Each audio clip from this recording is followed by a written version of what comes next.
Acuérdate, Señor, de tu gran misericordia, y santifica a tus siervos con tu constante protección, ya que por ellos Cristo tu Hijo, derramando su sangre, instituyó el misterio pascual, el que vive y reina por los siglos de los siglos.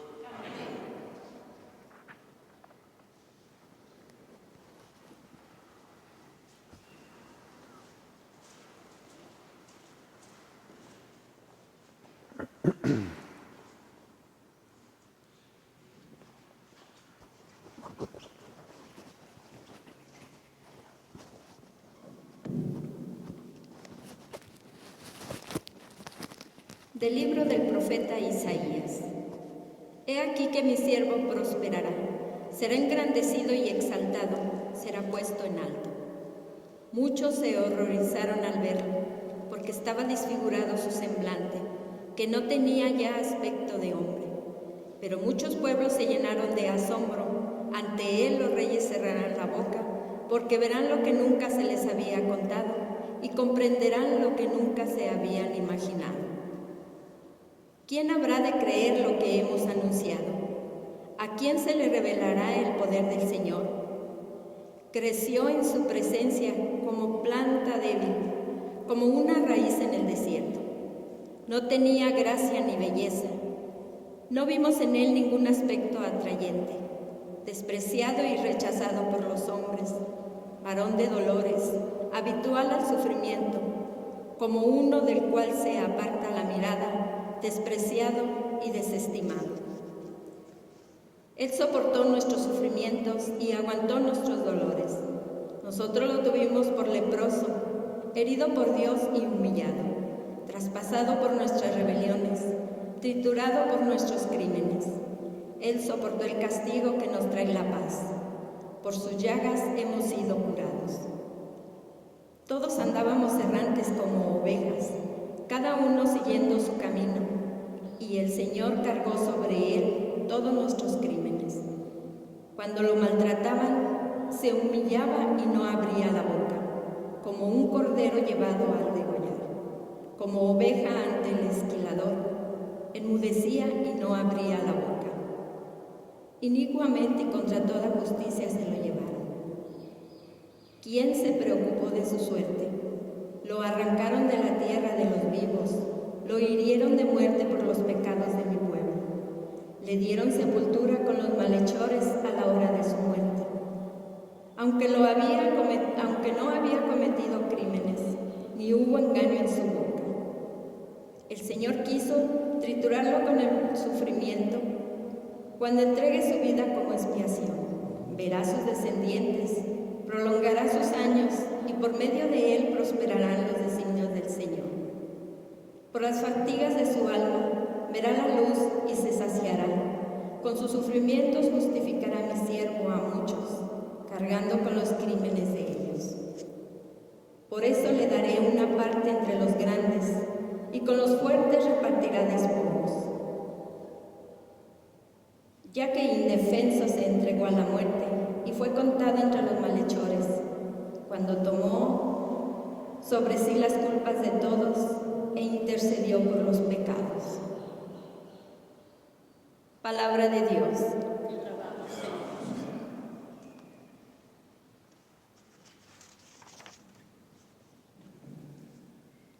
Padre, en tus manos encomiendo mi espíritu. Padre, en tus manos encomiendo mi espíritu. A ti, Señor, me acojo, que no quede yo nunca defraudado.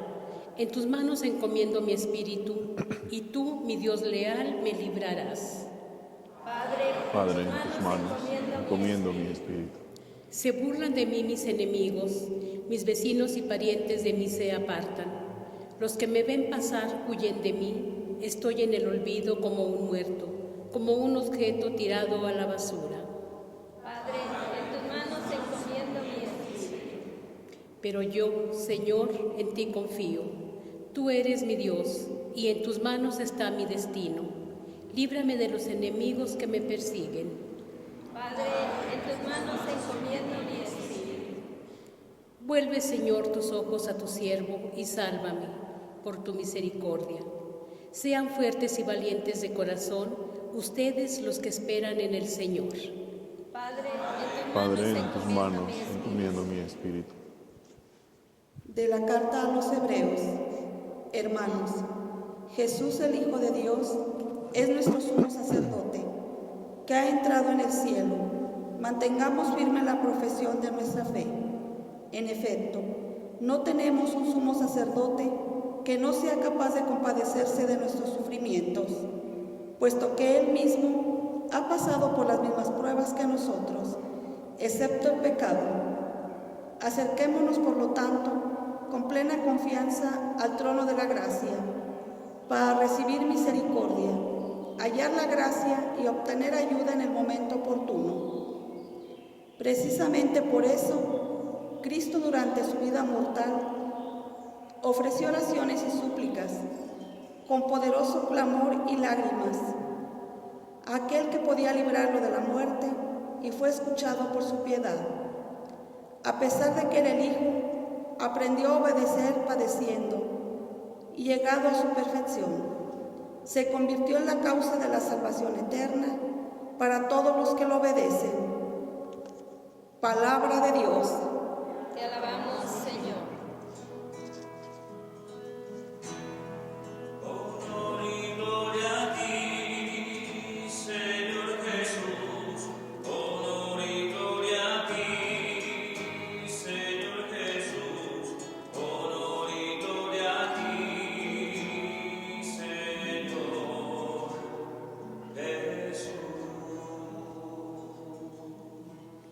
Cristo se humilló por nosotros y por obediencia aceptó incluso la muerte, y una muerte de cruz. Por eso Dios lo exaltó sobre todas las cosas y le otorgó el nombre que está sobre todo nombre.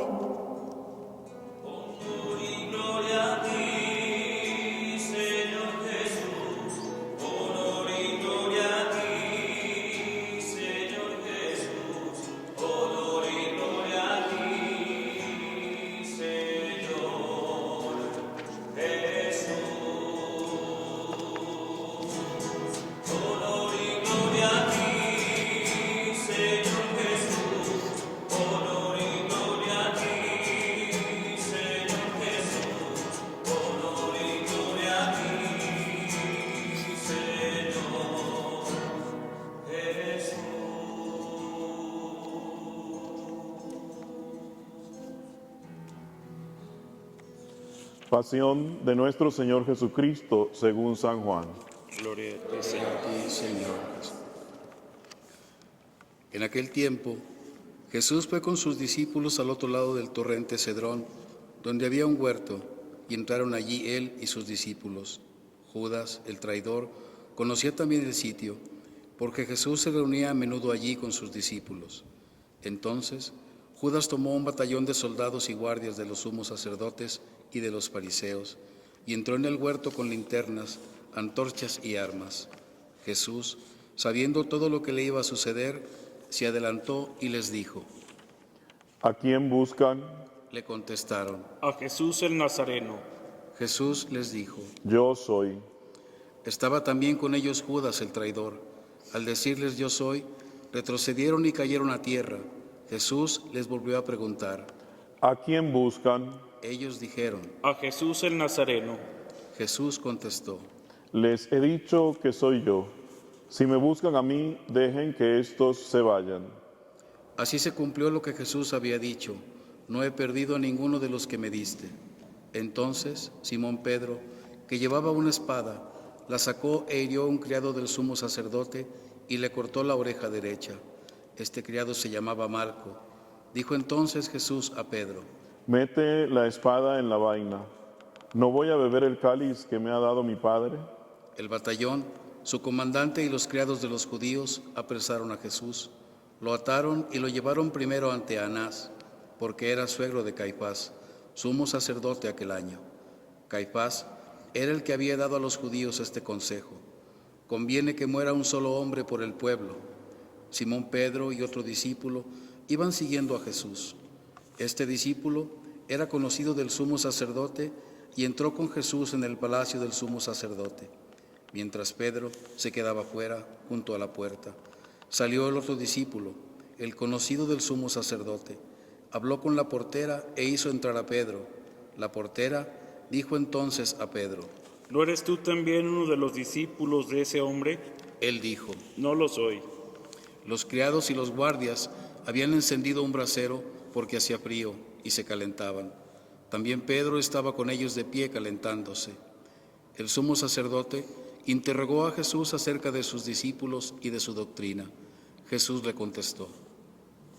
Yo he hablado abiertamente al mundo y he enseñado continuamente en la sinagoga y en el templo, donde se reúnen todos los judíos, y no he dicho nada a escondidas. ¿Por qué me interrogas a mí? Interroga a los que me han oído sobre lo que les he hablado. Ellos saben lo que he dicho. Apenas dijo esto, uno de los guardias le dio una bofetada a Jesús diciéndole. ¿Así contestas al sumo sacerdote? Jesús le respondió. Si he faltado al hablar, demuestra en qué he faltado, pero si he hablado como se debe, ¿por qué me pegas? Entonces, Anás lo envió atado a Caifás, el sumo sacerdote. Simón Pedro estaba de pie, calentándose, y le dijeron. ¿No eres tú también uno de los discípulos? Él lo negó diciendo. No lo soy. Uno de los criados del sumo sacerdote, pariente de aquel a quien Pedro le había cortado la oreja, le dijo. ¿Que no te vi con él en el huerto? Pedro volvió a negarlo y enseguida cantó un gallo. Llevaron a Jesús de casa de Caifás al pretorio. Era muy de mañana y ellos no entraron en el palacio para no incurrir en impureza y poder así comer la cena de la Pascua. Salió entonces Pilato a donde estaban ellos y les dijo. ¿De qué acusan a este hombre? Le contestaron. Si este no fuera un malhechor, no te lo hubiéramos traído. Pilato les dijo. Pues llévenselo y júzguenlo según su ley. Los judíos le respondieron. No estamos autorizados para dar muerte a nadie. Así se cumplió lo que había dicho Jesús, indicando de qué muerte iba a morir. Entró otra vez Pilato en el pretorio, llamó a Jesús y le dijo. ¿Eres tú el rey de los judíos? Jesús le contestó. ¿Eso lo preguntas por tu cuenta o te lo han dicho otros? Pilato le respondió. ¿Acaso yo soy judío?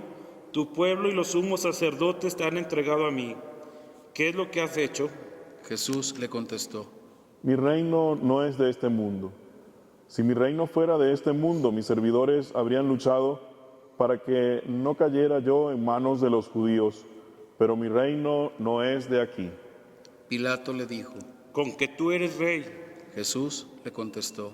Tú lo has dicho, soy rey. Yo nací y vine al mundo para ser testigo de la verdad. Todo el que es de la verdad escucha mi voz. Pilato le dijo. ¿Y qué es la verdad? Dicho esto, salió otra vez a donde estaban los judíos y les dijo. No encuentro en él ninguna culpa. Entre ustedes es costumbre que por Pascua pongan en libertad a un preso. ¿Qué quieren que le suelte al rey de los judíos? Pero todos ellos gritaron. No, a ese no, a Barrabás. El tal Barrabás era un bandido. Entonces Pilato tomó a Jesús y lo mandó a azotar. Los soldados trenzaron una corona de espinas, se la pusieron en la cabeza, le echaron encima un manto color púrpura y acercándose a él le decían. ¡Viva el rey de los judíos! Y le daban de bofetadas. Pilato salió otra vez afuera y les dijo.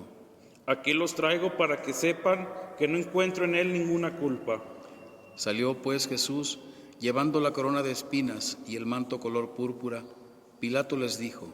Aquí está el hombre. Cuando lo vieron los sumos sacerdotes y sus servidores, gritaron. ¡Crucifícalo! ¡Crucifícalo! Pilato les dijo. Llévenselo ustedes y crucifíquenlo, porque yo no encuentro culpa en él. Los judíos le contestaron. Nosotros tenemos una ley y según esa ley tiene que morir, porque se ha declarado hijo de Dios. Cuando Pilato oyó estas palabras, se asustó aún más y entrando otra vez en el pretorio, dijo a Jesús. ¿De dónde eres tú? Pero Jesús no le respondió. Pilato le dijo entonces. ¿A mí no me hablas?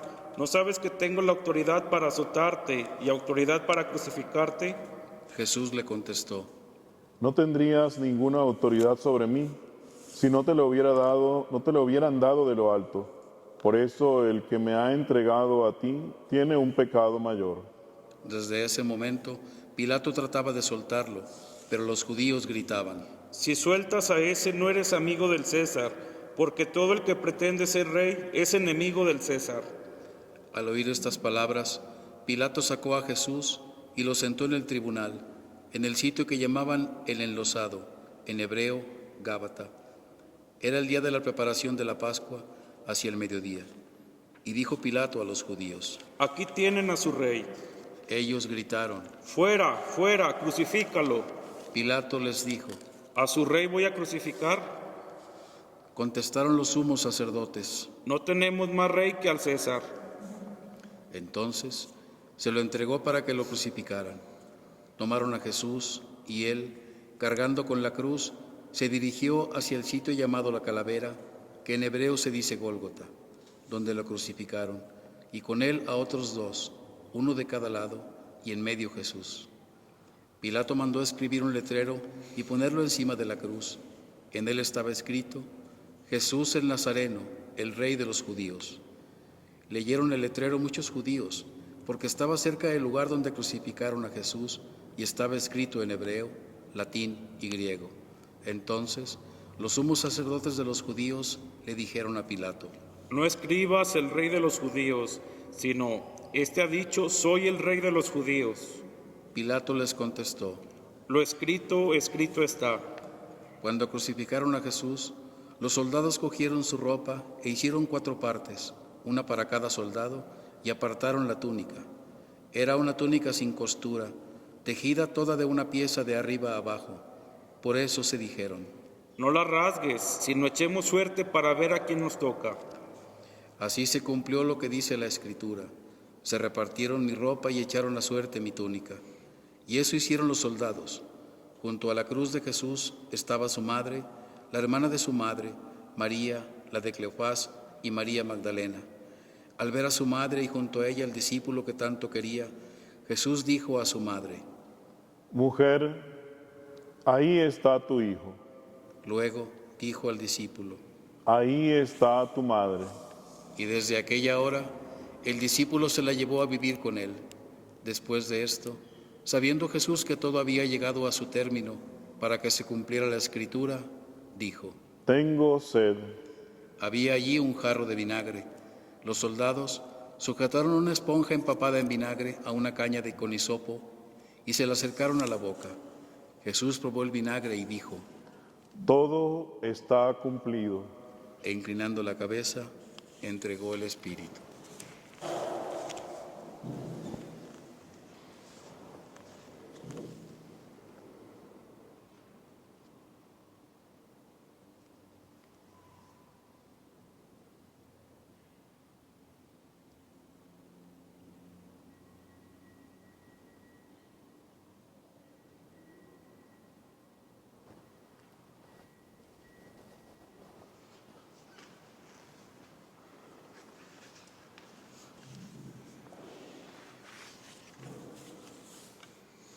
Entonces, los judíos, como era el día de la preparación de la Pascua, para que los cuerpos de los ajusticiados no se quedaran en la cruz el sábado, porque aquel sábado era un día muy solemne, pidieron a Pilato que les quebraran las piernas y los quitaran de la cruz. Fueron los soldados, le quebraron las piernas a uno y luego al otro de los que habían sido crucificados con él. Pero al llegar a Jesús, viendo que ya había muerto, no le quebraron las piernas, sino que uno de los soldados le traspasó el costado con una lanza e inmediatamente salió sangre y agua. El que vio da testimonio de esto, y su testimonio es verdadero, y él sabe que dice la verdad, para que también ustedes crean. Esto sucedió para que se cumpliera lo que dice la Escritura: no le quebrarán ningún hueso.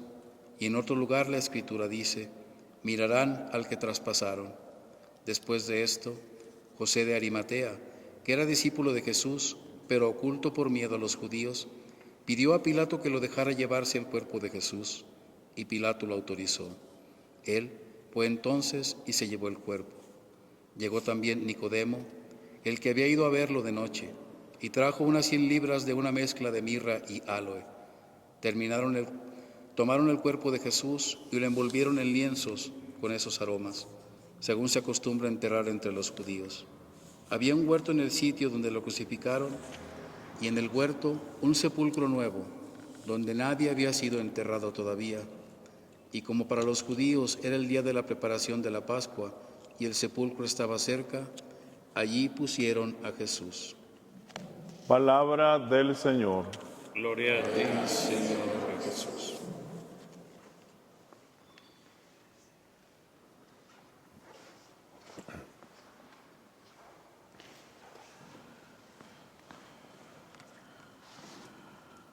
Cuando leemos la pasión, escuchamos la pasión del Señor, claramente podemos ver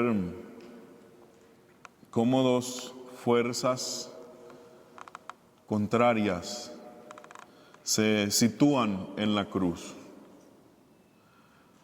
La fuerza del proyecto del mal, la fuerza de la maldad, la fuerza de el odio, del egoísmo, todo aquello que el hombre podía decidir para su mal, está concentrado en esa fuerza. Y esa fuerza la representan en el Evangelio, pues, Anás, Caifás, los judíos que rechazan a Jesús, porque están inhabilitados para comprender la grandeza, la belleza del proyecto de Dios. Y precisamente allí está la segunda fuerza, el proyecto de Dios. Y un proyecto de Dios encarnado en Jesús de Nazaret. Jesús que pasó su vida haciendo el bien, realizando las obras del reino, proclamando la misericordia del Padre, proclamando el amor del Padre para todos sus hijos y acercando a todos los pecadores a Dios. Pues ese nuevo modo de entender a Dios, eso que ardía en el corazón de Jesús, pudo en esos 3 años, últimos años de su vida, transmitirlo con mucha fuerza a todos aquellos hombres y mujeres que le escuchaban, que le comprendían. Fue así gestándose entonces el proyecto de Dios, el proyecto de salvación. Pero Jesús sabía que tenía también mucho en contra. Sus hermanos judíos lo rechazaron, especialmente los dirigentes. Muchos lo aceptaron, eso sí, especialmente los que fueron cercanos, los discípulos. Pero justamente la consecuencia final de aquella vida entregada iba a ser también la entrega. Por esa misma razón podemos decir que la cruz de Jesús no es producto de la fuerza del mal, porque Jesús en un momento determinado de su vida dice: a mí nadie me quita la vida, yo la entrego. La cruz de Jesús, el momento duro de su existencia, más difícil de su existencia, que es justamente su pasión y muerte, no es producto del proyecto del mal. El proyecto del mal tiene su influencia en ese momento, pero el mal no puede vencer por encima del bien. El proyecto del bien lo tiene Dios en sus manos y es proyecto de entrega y de amor. Lo que ha hecho Jesús es un gesto de entrega y de amor. Pero se sirve del mal para que desde el mal surja el proyecto del Padre. Y es allí donde está lo difícil de la cruz. Es allí donde está lo que nosotros los hombres no podemos entender, porque algunas veces se nos obnubila la mirada y el corazón. ¿Cómo poder entender que de tanto mal, de tanto golpe e indignidad pueda surgir tanto bien? ¿Cómo se puede entender? Jesús no es un masoquista. Jesús no va a la cruz por querer sufrir. El Padre no desea la muerte de su Hijo. El Hijo no desea morir. Señor, si es posible, aparta de mí este cáliz, pero que no se haga mi voluntad sino la tuya. La cruz de Jesús, la muerte de Jesús desea demostrarnos que a pesar de la maldad del hombre, a pesar del proyecto en contra del proyecto de Dios, a pesar de la indignidad, de la falta de solidaridad, de la injusticia, a pesar de los golpes y salivazos, a pesar de esa dureza con que fue tratado, de allí surge la vida. De ese mal surge el bien. De esa semilla sembrada en el corazón de los hombres que grita maldad y dolor, surge el bien en toda su plenitud. Esa es la maravilla de la cruz. Esa es, si se puede decir una palabra así un poco filosófica, ¿no? Eso es lo paradójico de la cruz. Paradójico, ¿qué significa? Que surge en lo contrario. Se realiza en lo que uno puede sentir que no se va a realizar. Y hasta uno puede pensar, ¿se puede realizar el bien en el mal? Y uno puede responder claramente no, porque el mal repele el bien, ¿sí o no? Y porque el bien no puede surgir en el mal, pues Dios ha hecho que del mal surja todo el bien. Pensemos en la cruz, un signo romano de tortura, un signo absolutamente pagano, como Jesús, cargando la cruz y haciéndose clavar en la cruz, hace de ese signo un signo de bien, de amor, porque allí realiza un gesto de amor. Los primeros cristianos llamaban a la cruz, oh árbol de vida. En las primeras liturgias donde se celebra la pasión del Señor, su Pascua, los signos hablan de árbol de vida. Árbol de amor. Porque allí donde se derramó sangre, allí donde se torturó al Salvador, de allí surge la vida. Y no estamos hablando todavía de resurrección. Estamos hablando de que en la muerte surge la vida. Todavía no hablamos de la resurrección del Señor. En Juan, el que es exaltado, es decir, el que es crucificado, ¿verdad?, es también llevado a la vida. La cruz es la vida. Luego viene el hecho de la resurrección. ¿Y por qué en la cruz hay vida? Porque la cruz es el gesto donde nosotros conseguimos la salvación. Porque la cruz es allí donde surge la vida para nosotros. Mientras Jesús muere en la cruz, mientras Jesús da todo en la cruz, mientras Jesús hace todo de nuevo en la tortura y en el aparente mal que le están haciendo, y sí, le hicieron mucho daño, muchísimo, no podemos saber cuánto sufrió Jesús, pero sufrió muchísimo.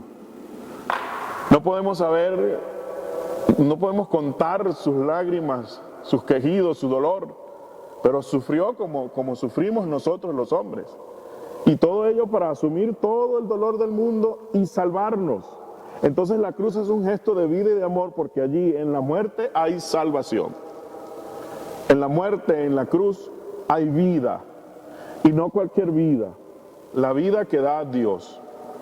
En ese momento de redención, en ese momento en que el Señor expira, en ese momento en el que entrega su vida, también está el Padre sosteniendo al Hijo y el Espíritu Santo dándole fuerzas para llevar adelante el plan de salvación. Es la Trinidad la que nos ha salvado por medio del Hijo. Por lo tanto, en la cruz nos salva el Hijo, nos salva el Padre, nos salva el Espíritu Santo y en todo caso nos salva el amor. Porque el Padre, el Hijo y el Espíritu han tenido un proyecto de amor para nosotros, para todos los hombres de todos los tiempos. ¿Y qué hacemos nosotros frente a ese proyecto de amor?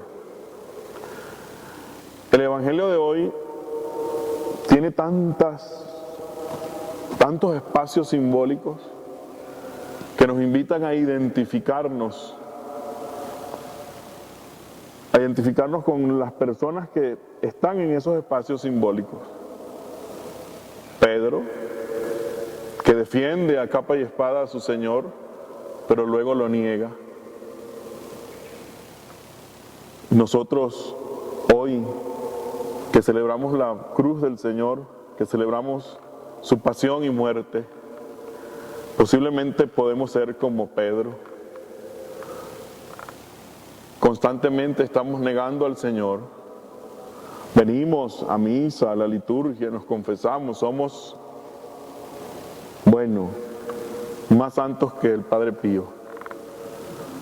Pero somos negadores por excelencia.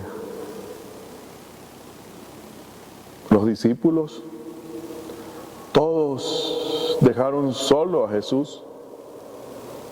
Todos se fueron menos el discípulo amado. El Evangelio de Juan habla del discípulo amado como el discípulo perfecto, el que acompañó a Jesús hasta el final. El hombre que él tanto amaba, el discípulo que él tanto amaba. También el discípulo corresponde a este amor. Pero ese discípulo es distinto a los discípulos de Jesús. Uno lo traiciona, uno lo niega y los demás se van, se asustan, mueren del miedo, no quieren cruz, no la desean, no la entienden. También podemos entrar al mundo de María, que puede ser que no comprende, puede ser que no entienda qué es lo que está haciendo Jesús, pero ya ella sabía del proyecto de amor y de la suerte que le esperaba a su hijo. Una espada de dolor atravesará tu corazón. Y María acompaña a Jesús hasta el final. Llega con Jesús hasta la cruz. ¿Soy capaz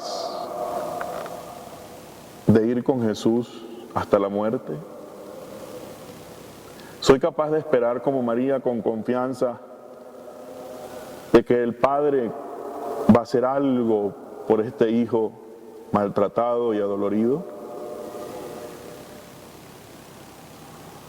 Podemos ver también la actitud de Anás, sumo sacerdote, Caifás, sumo sacerdote, todos formados por la ley, todos hombres de Dios.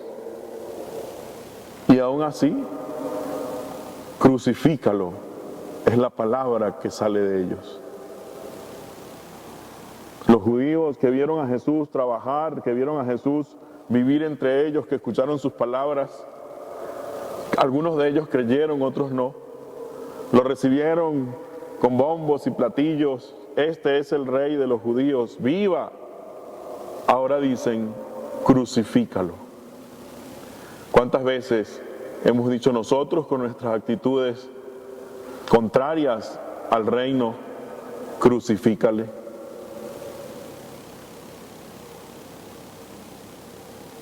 Y así podríamos estar aquí revisando todo el Evangelio e identificándonos de corazón con todo ese proceso tan duro y tan difícil que tiene Jesús. Por último, el discípulo ha de identificarse con Jesús, con su cruz. No por nada Jesús dice, el que quiera seguirme, que tome su cruz y me siga. No seguimos a Jesús ligeramente. En otros textos aparece un hombrecito, un hombre anónimo. ¿Quién sabe de dónde sale Simón de Cirene? Pero allí está y ayuda a Jesús a cargar la cruz. Cuando no hay discípulos, viene un desconocido y ayuda a Jesús a cargar la cruz. Entonces es una llamada de atención para mi manera de seguir a Jesús. Nos encanta que Jesús nos cure, Nos encanta que Jesús nos sane, nos fascina el milagro. Pero cuando llegamos al dolor, cuando llegamos a la pasión, qué torpes somos, qué necios somos. Y allí le abandonamos. Y necesita Jesús de un desconocido, un tal Simón de Cirene.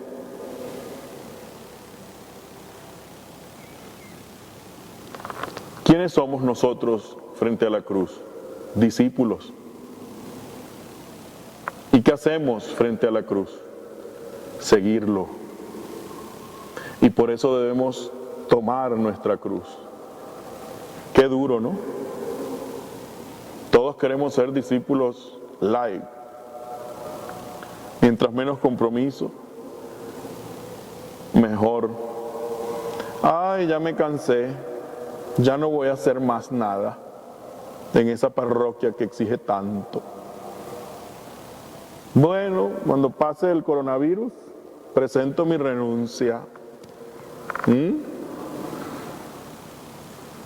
Estaba yo en mi primera parroquia, era encargado de formación de la diócesis y me habían mandado a un pueblo lejos, a 400 kilómetros, a hacer una formación a la zona, ¿no? Y era un día de semana, todos los de la zona fueron, fue todo un día completo y tenía yo entonces que regresarme en la tarde a la ciudad porque no conseguí quien me dijera misa, quien me celebrara la misa. Somos muy pocos, éramos como 40 padres, todavía hay 2 más jóvenes. Y salgo yo, voy manejando y casi que me duermo, casi que me estampillo contra las rocas, contra las barandas de la autopista, pero voy, bueno Señor, dame, que llegue. Y llegué y le recé tanto al Señor, le dije, Señor, que no haya nadie para la misa. A las 6 de la tarde, ¿no? La misa, que no haya nadie, Señor, nadie, ni intenciones ni nada, nada. Hazme ese favor, por amor a Cristo, a tu cruz.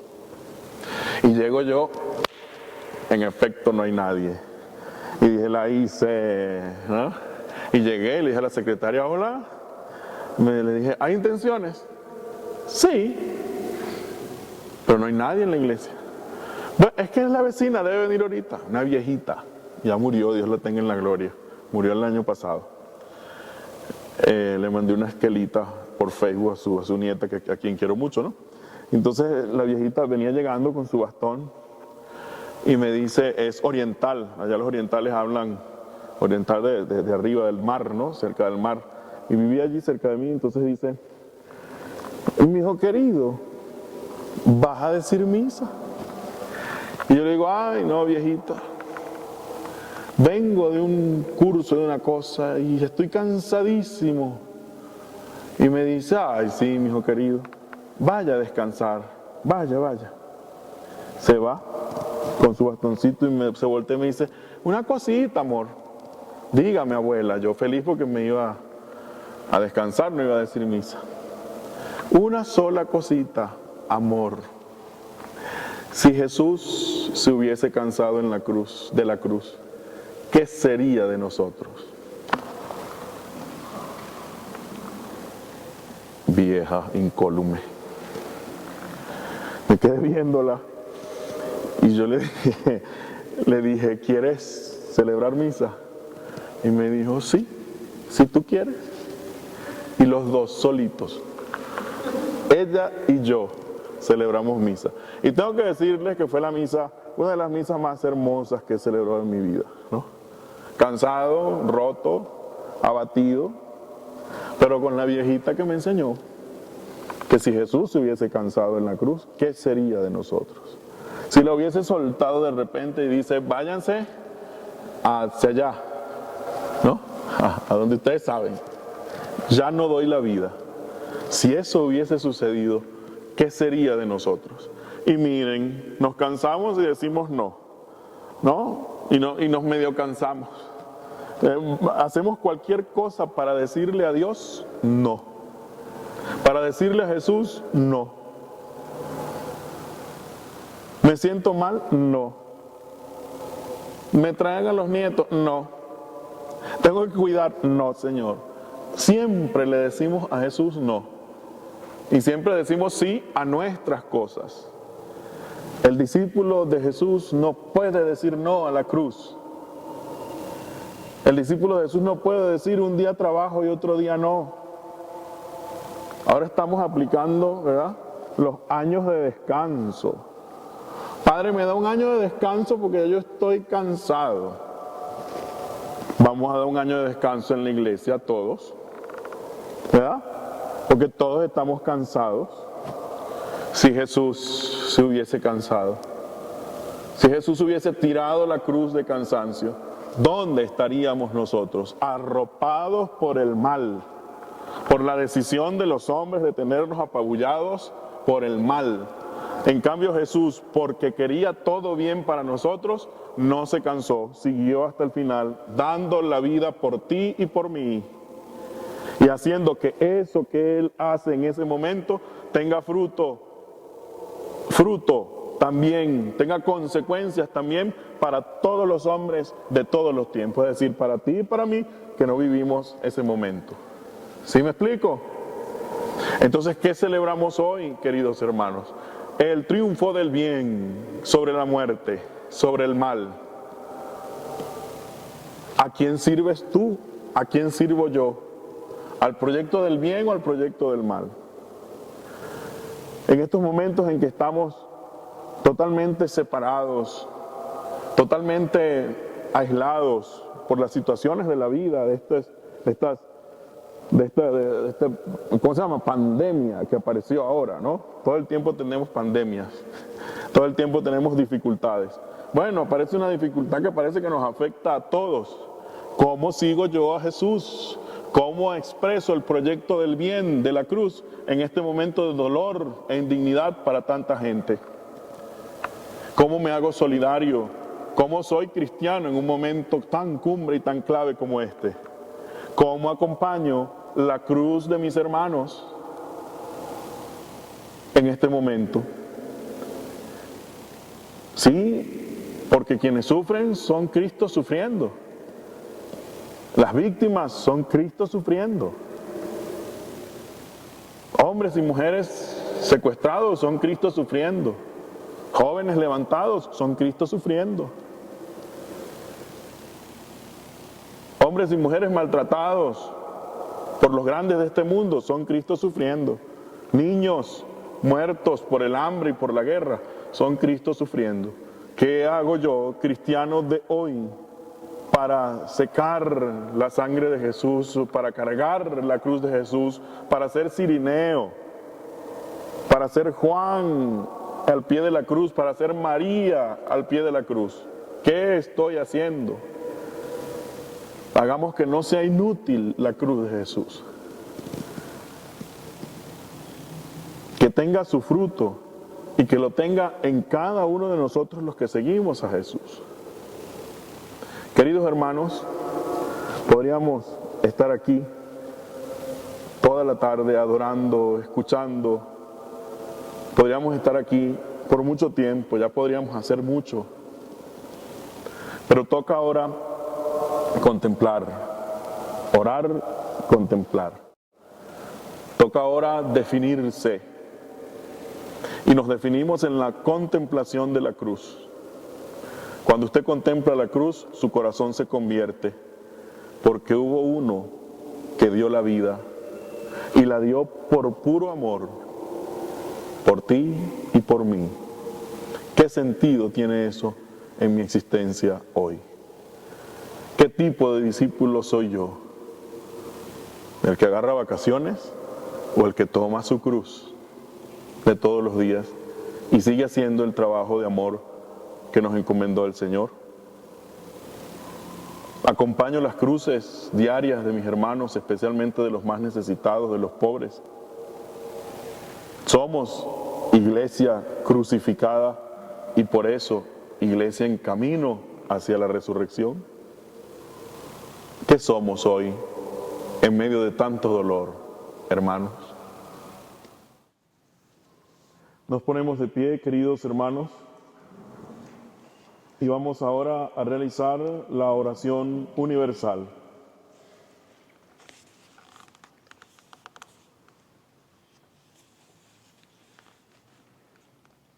Oremos, queridos hermanos, por la Santa Iglesia de Dios, para que nuestro Dios y Señor le conceda la paz y la unidad, se digne protegerla en toda la tierra y nos conceda glorificarlo como Dios Padre Omnipotente, con una vida pacífica y serena. Oramos en silencio.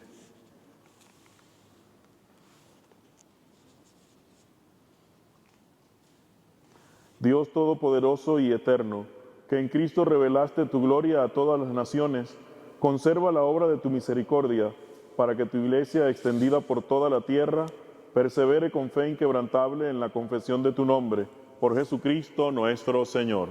Amén.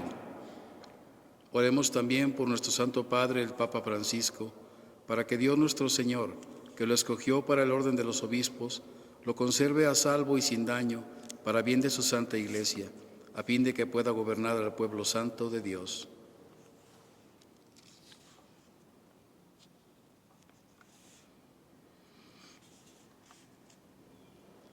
Dios Todopoderoso y Eterno, cuya sabiduría gobierna el universo, atiende favorablemente nuestras súplicas y protege con tu amor al Papa que nos diste, para que el pueblo cristiano que tú mismo pastoreas progrese bajo su cuidado en la firmeza de su fe, por Jesucristo nuestro Señor.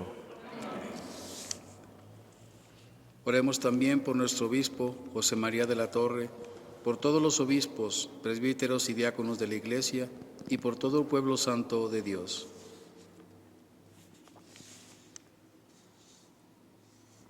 Dios Todopoderoso y Eterno, que con tu Espíritu santificas y gobiernas a toda la Iglesia, escucha nuestras súplicas por tus ministros, para que con la ayuda de tu gracia te sirvan con fidelidad, por Jesucristo nuestro Señor. Oremos también por los catecúmenos, para que Dios nuestro Señor abra los oídos de sus corazones y les manifieste su misericordia, y para que mediante el bautismo se les perdonen todos sus pecados y queden incorporados a Cristo, Señor nuestro. Dios Todopoderoso y Eterno, que sin cesar concedes nuevos hijos a tu Iglesia, acrecienta la fe y el conocimiento de los catecúmenos, para que, renacidos en la fuente bautismal, los cuentes entre tus hijos de adopción, por Jesucristo nuestro Señor. Oremos también por todos los hermanos que creen en Cristo, para que Dios nuestro Señor se digne congregar y custodiar en la única Iglesia a quienes procuran vivir en la verdad.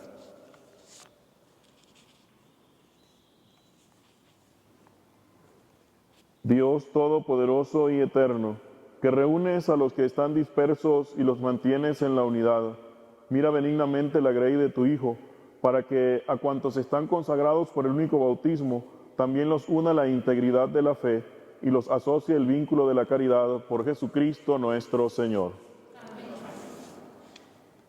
Oremos también por los judíos, para que a quienes Dios nuestro Señor habló primero, les conceda progresar continuamente en el amor de su nombre y en la fidelidad a su alianza.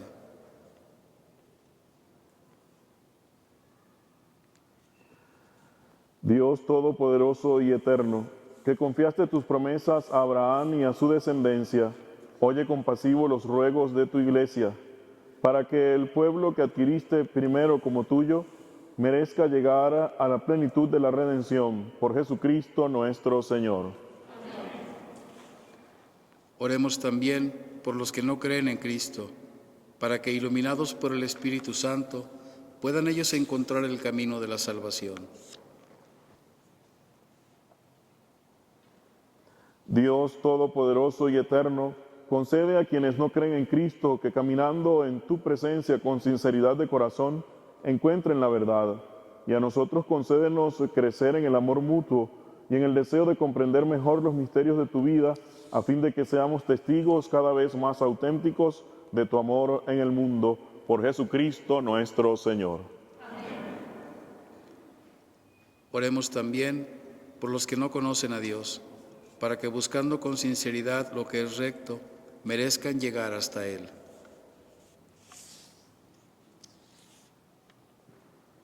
Dios Todopoderoso y Eterno, que creaste a todos los hombres para que, deseándote, te busquen y para que al encontrarte descansen en ti, concédenos que en medio de las dificultades de este mundo, al ver los signos de tu amor y el testimonio de las buenas obras de los creyentes, todos los hombres se alegren al confesarte como único Dios verdadero y Padre de todos, por Jesucristo nuestro Señor. Oremos también por todos los gobernantes de las naciones, para que Dios nuestro Señor guíe sus mentes y corazones según su voluntad providente, hacia la paz verdadera y la libertad de todos. Dios Todopoderoso y Eterno, en cuyas manos están los corazones de los hombres y los derechos de las naciones, mira con bondad a nuestros gobernantes, para que con tu ayuda se afiance en toda la tierra un auténtico progreso social, una paz duradera y una verdadera libertad religiosa por Jesucristo nuestro Señor. Oremos, hermanos muy queridos, a Dios Padre Todopoderoso, para que libre al mundo de todos sus errores, aleje las enfermedades, alimente a los que tienen hambre, libere a los encarcelados y haga justicia a los oprimidos, conceda seguridad a los que viajan, un buen retorno a los que se hallan lejos del hogar, la salud a los enfermos y la salvación a los moribundos. Dios omnipotente y eterno, singular protector de la enfermedad humana, mira compasivo la aflicción de tus hijos que padecen esta epidemia. Alivia el dolor de los enfermos, da fuerza a quienes los cuidan, acoge en tu paz a los que han muerto, y por todo el tiempo que dure esta tribulación, haz que todos puedan encontrar alivio en tu misericordia, por Jesucristo nuestro Señor. Amén.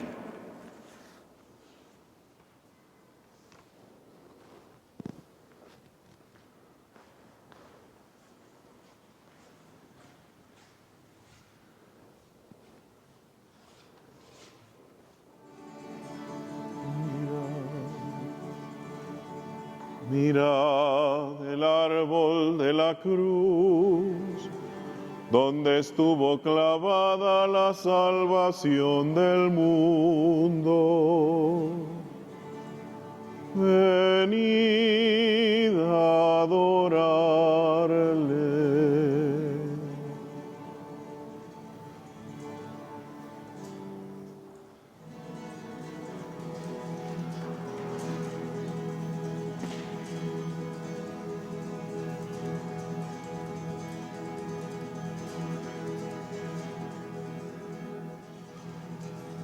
Mirad el árbol de la cruz, donde estuvo clavada la salvación del mundo. Venid a adorarle.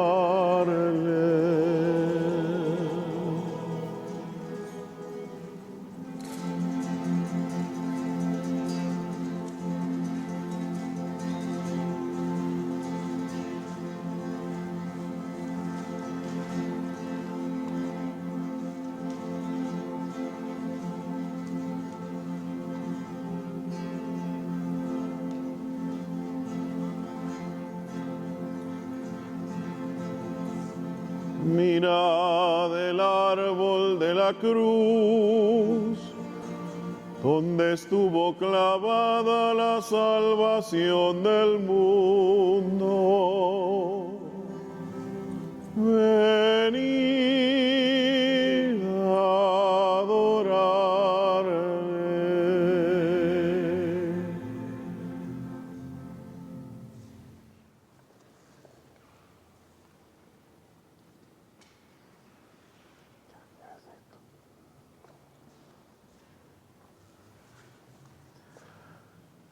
Dado que por prescripciones propias de este momento no podemos adorar físicamente al Señor, llegar y darle ese beso de adoración que generalmente hacemos, vamos a hacerlo espiritualmente. La alabanza no solo es física, la adoración no solo es postración física, sino también espiritual.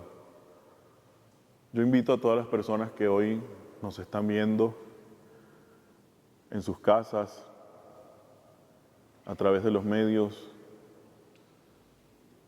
que también hagan un momento de adoración.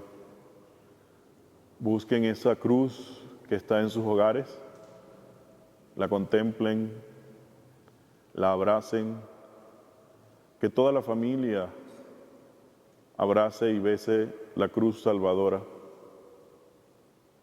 y contemple este prodigio de amor, este paso de amor que hace Jesús por nosotros y agradezcamos de corazón.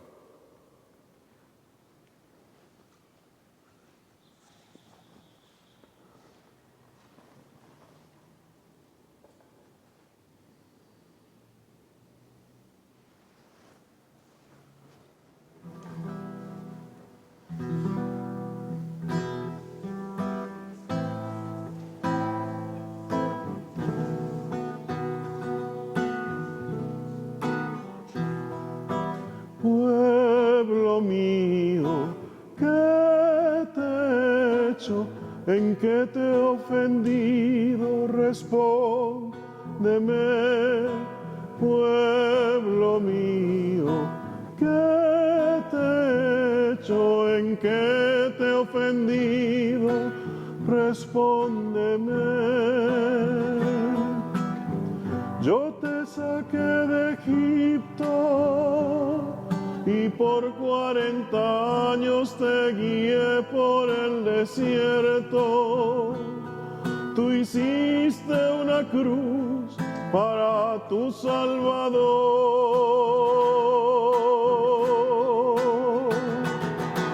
Pueblo mío, ¿qué te he hecho? ¿En qué te ofendí?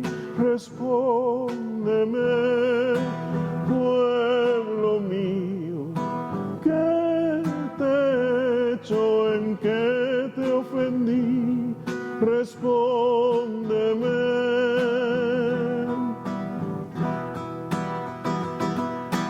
Pueblo mío, ¿qué te he hecho? ¿En qué te he ofendido? Respóndeme.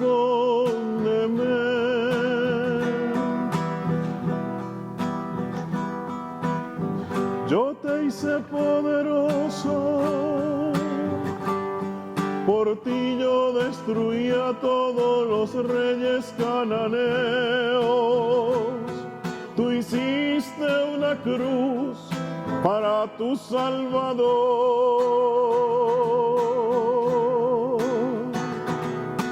Pueblo mío, ¿qué te he hecho? ¿En qué te ofendí? Respóndeme. Pueblo mío, ¿qué te he hecho? ¿En qué te he ofendido? Respóndeme.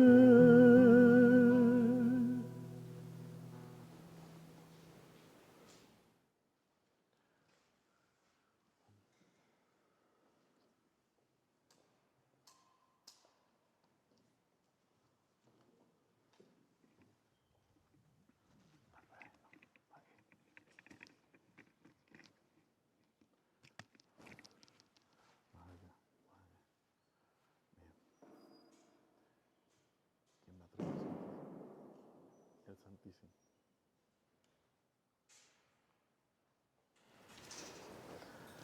Queridos hermanos y hermanas, antes de participar en la Eucaristía, en la comunión de este día, signo de reconciliación y vínculo de unión fraterna, oremos juntos como el Señor nos ha enseñado. Padre nuestro que estás en el cielo, santificado sea tu nombre. Venga a nosotros tu reino. Hágase tu voluntad en la tierra como en el cielo. Danos hoy nuestro pan de cada día. Perdona nuestras ofensas, como también nosotros perdonamos a los que nos ofenden. No nos dejes caer en la tentación y líbranos del mal.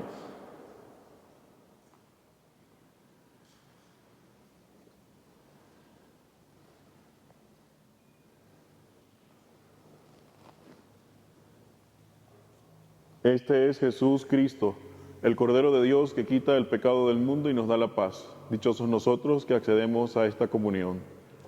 Señor, no soy digno de que entres en mi casa, pero una palabra tuya.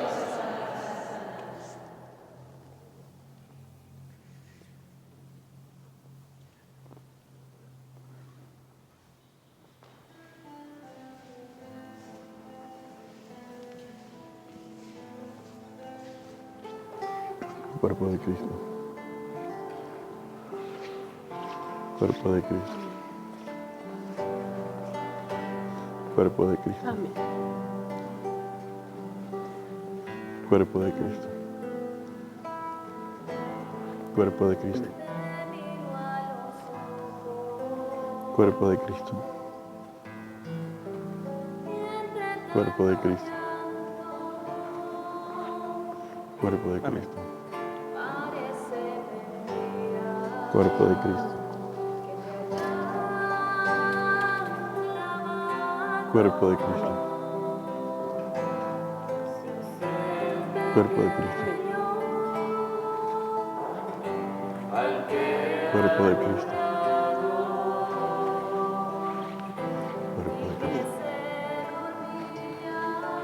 Cuerpo de Cristo.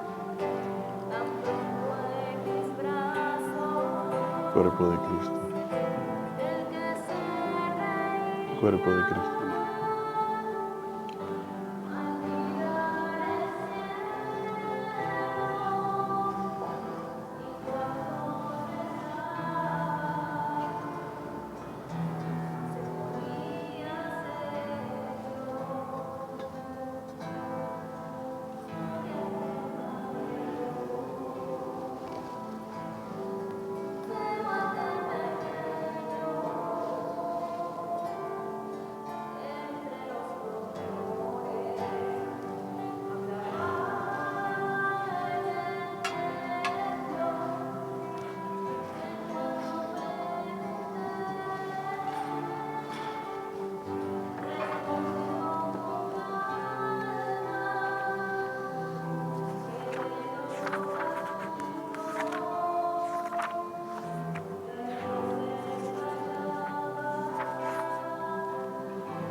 Oremos.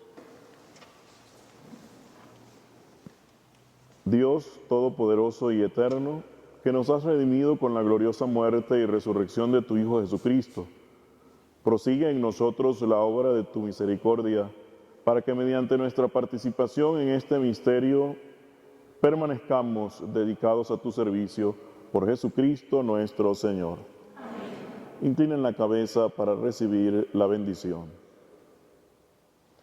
Envía, Señor, sobre este pueblo tuyo, que ha conmemorado la muerte de tu Hijo en espera de su resurrección, la abundancia de tu bendición. Llegue a él tu perdón, reciba tu consuelo, se acreciente su fe santa y se consolide su eterna redención por Jesucristo nuestro Señor.